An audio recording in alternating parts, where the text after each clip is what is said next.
Yo, what's going on, homies? It's your boy Stumped back for another OPTC video, and in today's video, Treasure Map as Shark is here. And look, we already put out a video with my particular teams, my initial teams that I put together in my preparation video. I have been just insanely busy over the last couple of days. As you guys are probably aware with the upload schedule and obviously uploading the video without any audio, well, just like game audio, obviously. So I've literally only did one run last night, and then I kind of just zonked out, spent some family time, went to bed. But don't stress, I have updated the teams to fix some of the issues that were in that initial playthrough video. I do like the mini boss teams, but I tweaked them a little bit. Obviously the Ace team really didn't work all that well. I did pin a comment for you guys just to sort of check out as well. So that way you can get a bit of a better understanding of what's actually going on. But the idea of the Ace team didn't work because one, Ace doesn't do damage, he's not a wave clearer. Thanks for letting me know, comment section, by the way. Duh. Nah, I'm an idiot. But also the blow away can hit your captain. So the way it was worded, it says crew.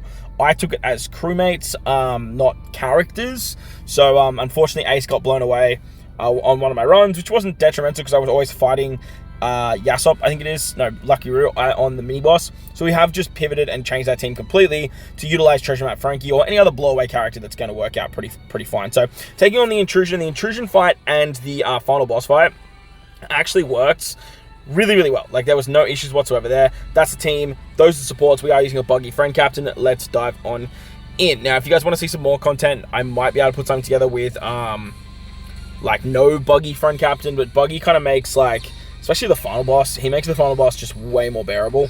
Because, there's some pretty annoying shenanigans with special blinding, all that kind of stuff as well. But I imagine you could probably just run, Ace Yamato, and do pretty much this exact same team, and you're off to the races that way. However, you will be getting a lot less points, but at the end of the day, if you can't beat the content, there's no point running it regardless, right? So on stage 2 against Esper, he has 6 turns of defense up and 6 turns of resilience. To get around the despair, we have the Onogumu, Rayleigh, and Opera support. Opera on Dineen will trigger when you use the special, and you can basically get around all 6 turns that way. Now, I have seen a lot of people ask for replacements for Onogumu.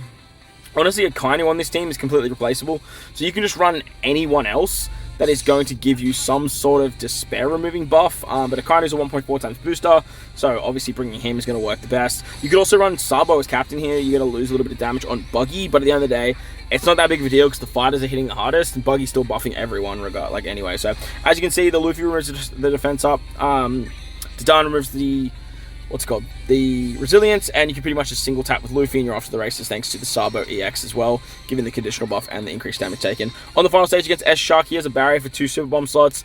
He gives you 8 turns, or it ends up being 5 turns of blind on your sailors.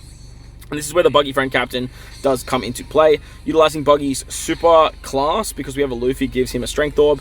The special of Buggy's going to give everyone his orb. I did read that wrong initially in the preparation video, so apologies about that. But because Luffy's on the super class, we actually, whoops, wasn't meant to do that. Look, it's not the end of the world. Yeah, no, it's fine.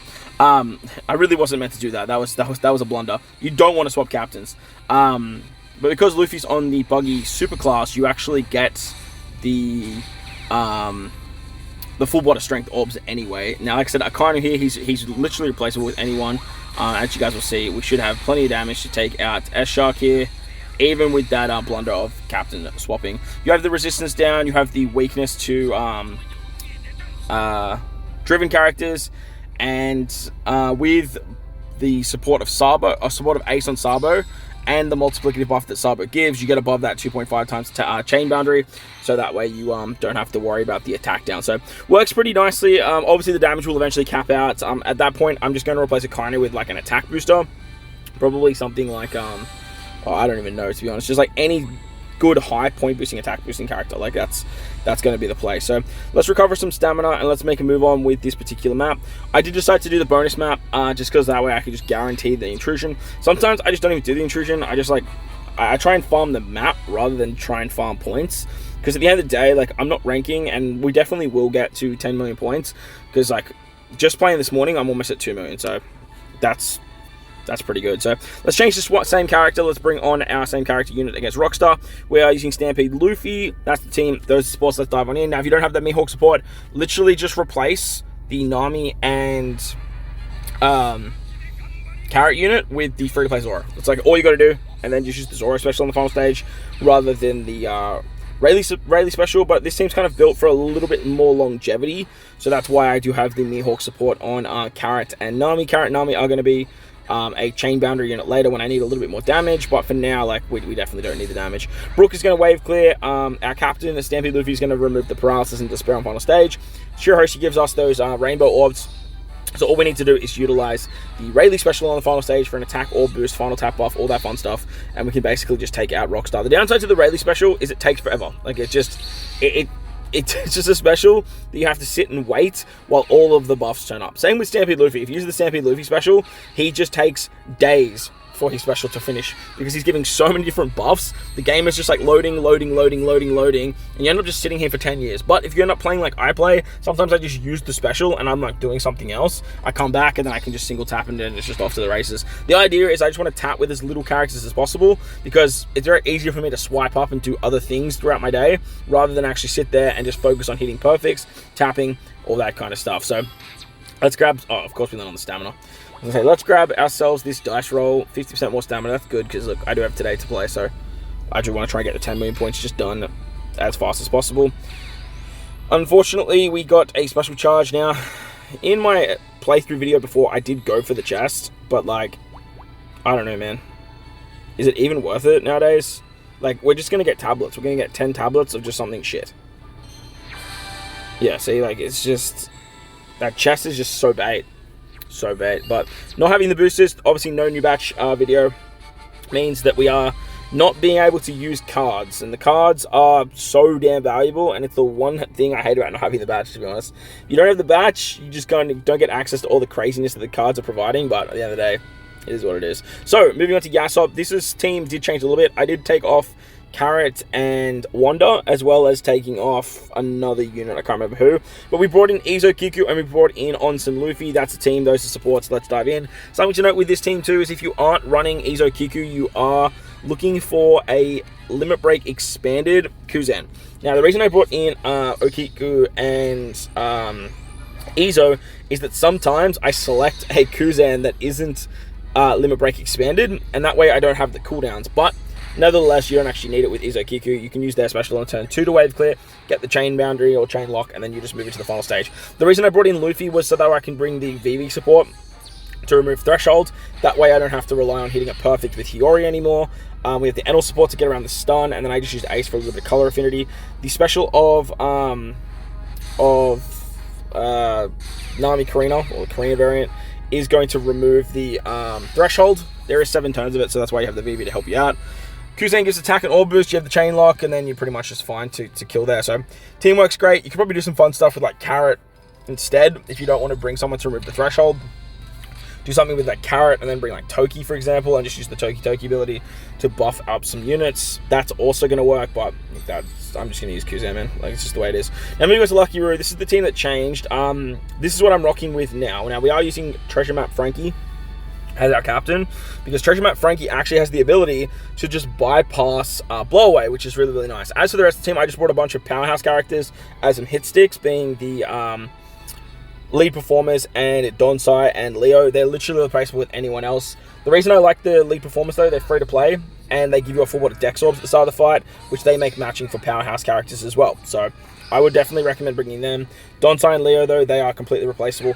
As for Lucci and Kaku, I've literally just got Lucci Kaku here as my wave clearers. So if you want, just replace them with, like, Vista or something like that. I don't know. This is just, like, a really good option. So throw him on the team, double Bink Vista, and then that's going to be your wave clearer. As for the final unit, I did bring in Sugar. Sugar's on a much lower cooldown than what Garp is. And because you're below 20% HP, you don't need to be above 25%. You can just use Sugar, and it actually works out super easy. I am using the Donsai and Leo special on the final stage, but like the lead performers are going to be a great option for you as well. So you can get access to that. If you have Donsai and Leo, you can do some fun stuff with like some damage reduction buffs. Using their super class as well. Obviously, you have Frankie for some color affinity buffs too. So you have more options for damage, and as you can see on the revive, if you just use Sugar's literally just going to kill. But if you have Kuma and you don't need Kuma for the final boss fight, like the Kuma 6+ is just so perfect for that fight, because he's just going to take care of it without you actually having to do anything at all, which is super super interesting. Moving on to the final mini-boss fight, we're up against Ben Beckman, Lucky Roux. This is the team that I put together. Shout out to the Japanese player that I used this team from. Can't remember exactly who it was. Might have been City Pudding, or it might have been... Oh, I can't remember. Actually, it wasn't City Pudding. It was... Oh, I can't remember. It might come to me as we go. But yeah, shout out to Japanese players. I always like having a sticky beak at their mini-boss teams because their mini-boss teams are very, very fast and very efficient. And this one, like, I just couldn't go past it. It was just so well designed that I had to basically use it. So Zora's our wave clearer. Does require the level 12 Zunesha ship.